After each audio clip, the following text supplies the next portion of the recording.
The most interesting thing that I found in my interviews is actually I was interviewing a really extreme canoe tripper who does these like month and a half long canoe trips up into northern Canada. And he said, yeah, actually, well, like I am personally someone that like doesn't have as much access because I am a type 1 diabetic. And I obviously already knew this, but it wasn't something that had really crossed my mind in the first place when I was talking to him. And so it was cool to hear him explain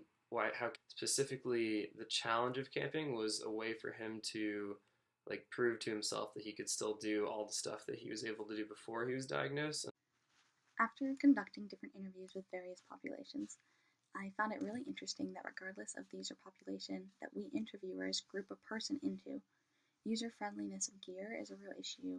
in the camping industry as a whole. It seems that equipment companies and parks act under the assumption that users are able and experienced,